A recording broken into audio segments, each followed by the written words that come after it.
What up mga solid subscribers, no? So guys, papanoorin ulit natin yung Umaaligid, no? Alam niyo, napanood ko na yung Umaaligid kagahapon or kagabi, particular to be specific kagabi, no? Pero ngayon guys, ano siya, pupunahin natin yung mga habang wala pa yung dance practice, no? Panoorin natin, no? I-analyze natin yung choreography or what, no?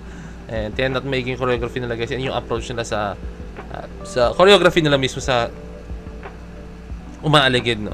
So tara, panoorin natin, no? Wala nang patumpik-tumpik pa, no? So apologies kung meron akong post na gagawin dito, no? Alam niyo, pag nag-analyze ako, or pag ina-appreciate ko yung mismong choreography, pahinto-hinto ako, no? So sa mga mag-a-advise niya na patapusin ko muna yung video, no? So hindi, ano mo yun, kasi pag pinatapos ko yung video guys, tandaan nyo, no? Alam ko na yung mangyayari. Mas gusto ko yung hindi ko pa napapanood talaga to the point na mas ma-appreciate ko siya pag mas ma-explain ko siya, no? So yun lang naman, no? Yung kahapon kasi guys, pa-iba-iba yung angle guys, eh. So ito yung fan cam siya, no? So mas makikita na yung choreography, no? So tara, let's go.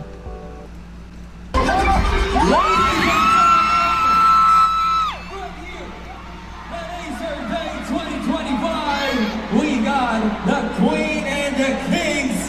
Put your hands together for SB19 and Sara. Napiyok siya. Hey, boss.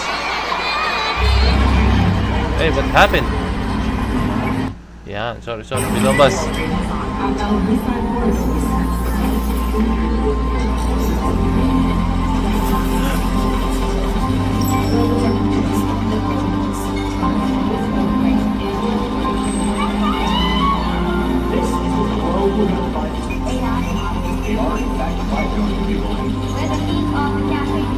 Online disinformation continues to spread rapidly. No small thanks to troll farms. Pilit nila in-cycle lang ang videos.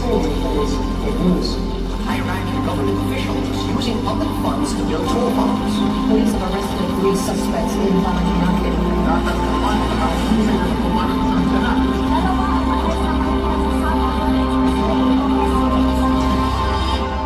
Sa isang bahay sa San Juan, Quezon City, nangyari ang insidente ng pagbubuhan hanggang ang pinag-inerda ng araw ng lumang Miyerkules, July 30. Ayon sa ulat ng Quezon City Police Department o QCPD, sangkot ng ito ang 6 na individual sa isinagawa ng investigasyon na tukoy at naunod ng pagkakakilanlan ng mga silent suspect na kalaunay umamin din sa kanilang pagkakasangkot sa insidente.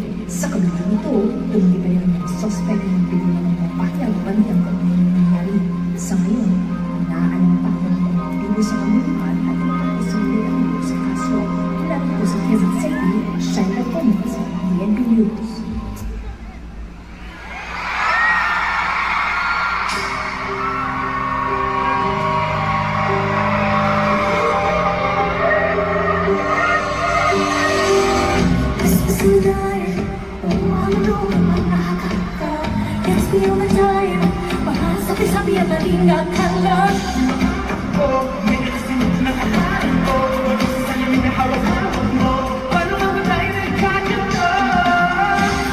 Guys, what I like about Sara Geronimo, no? Meron siyang pitik, eh. Hindi siya yung basta galaw lang ng awkward. Yung awkward yung galaw. Meron siyang pitik, meron siyang tamang posture kung paano gumawa ng ibitaw yung choreography, guys, no? Hindi siya yung ibang dancer na or performer na makasayaw lang. Siya may kita ko, guys, from my experience of dancing, almost 15 years experience of dancing, guys, confident enough siyang ibitaw yung sayaw kasi talagang inaaral niya po talaga. Yun nakikita ko po talaga kay Sara Geronimo.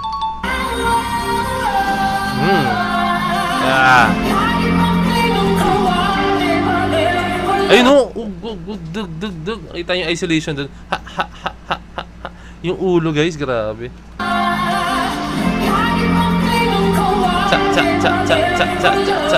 Ganda nun, sobra.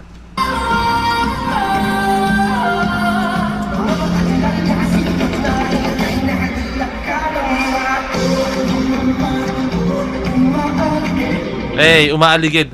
As in, parang umaaligid ka, di ba? Parang may may tinitingnan ka. Di ba? Pag may tinatanong ka, ganyan. Or minsan, kunyari, meron ditong hole or what, no? So, parang tinitingnan mo siya, no? So, yung storytelling ng choreography nila, guys, kung ano yung lyrics, kung ano yung yung talagang pinoportray ng kanilang choreography, no?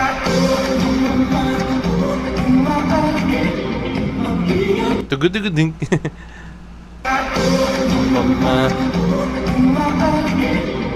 Ayan o.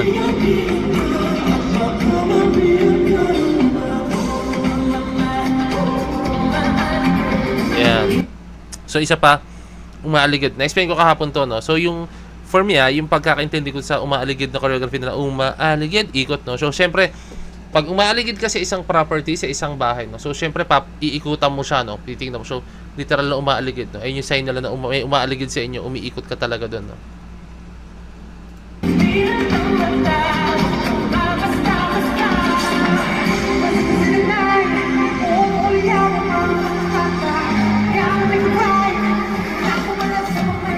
Oh!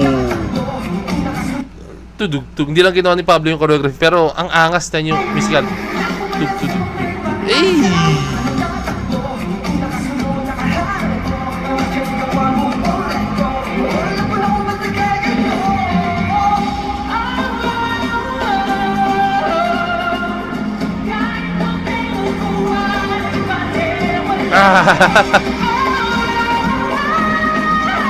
Ay! Ay!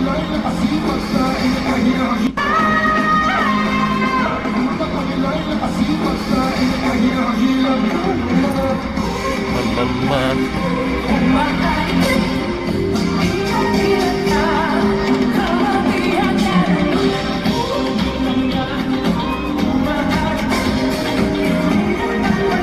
Meron medyo isolation dun, ha? Parang ganun sila onti. O, tayo niya. Head isolation. Kita niya. Ho! Huwag kang basta.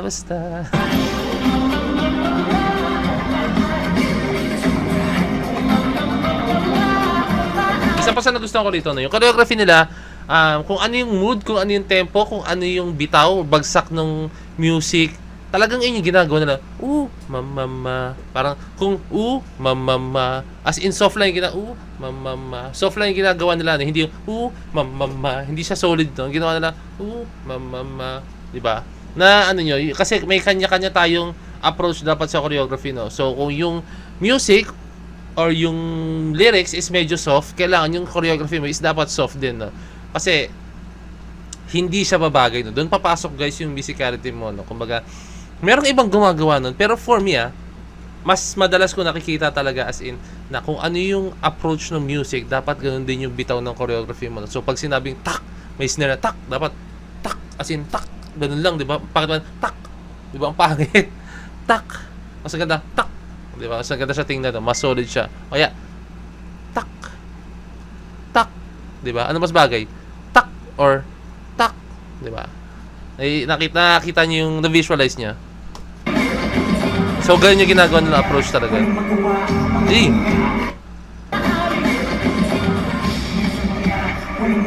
Ang ganda na, parang puno. Parang gumawa sila ng puno. Ewan ko anong nire-present nila ron.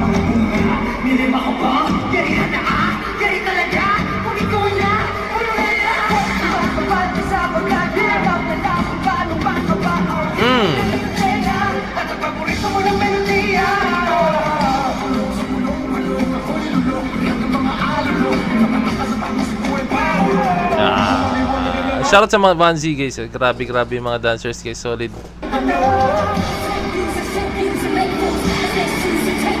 Hey!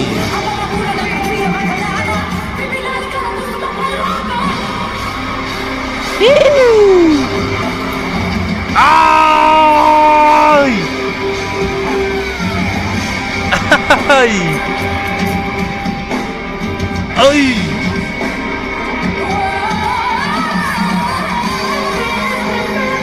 Balikan natin yung dance break, guys. Sorry.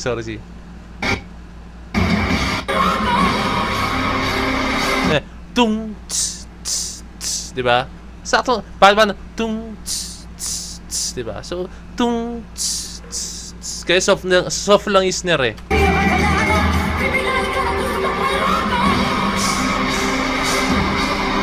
Boom! Biglang may tung tss tss tss, boom! Biglang may narinig kayong boom, di ba? Boom. Boom. Ay! Gusto yung paano mababa. Umaatras sila no, pero yung continuous yung movement ng paa nila.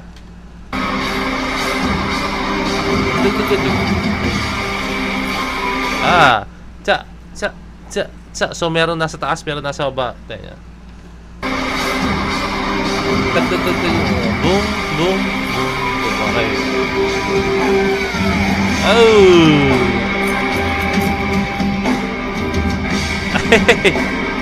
Tug.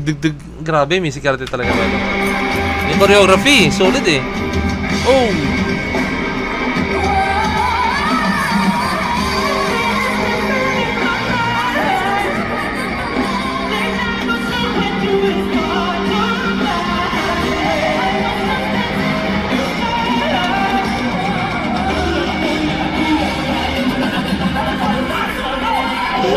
Mama.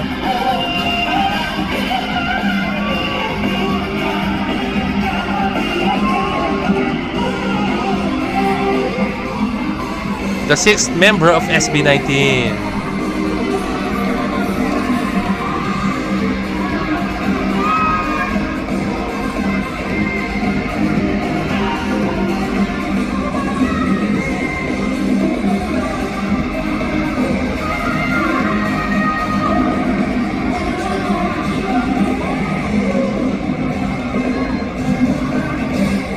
Ay!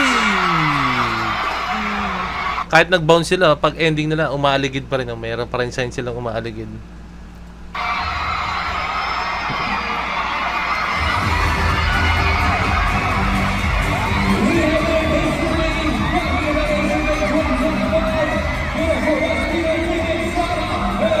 Doon tayo sa Sarah G.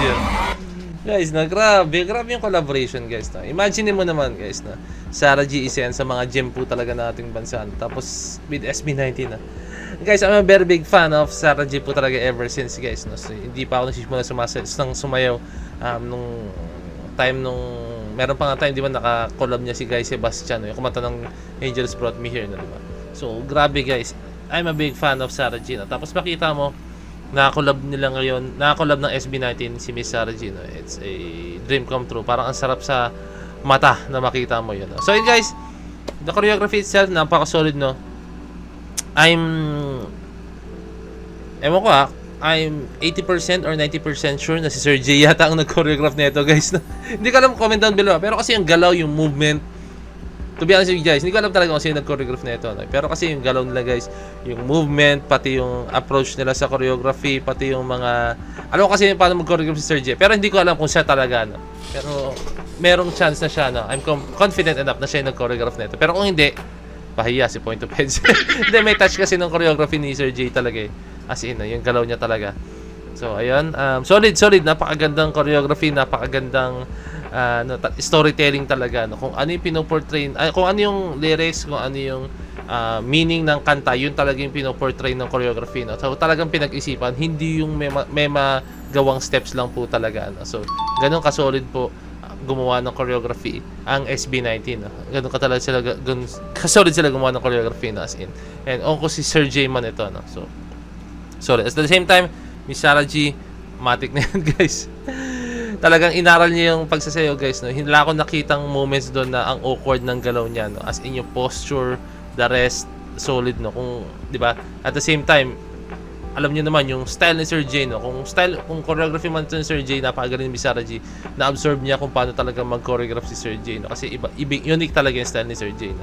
So, galing ni Sarah G, solid, one of a kind po talaga. So, yun lang, guys. Maraming salamat, no? So, this is Point of View signing out. Peace, let's G.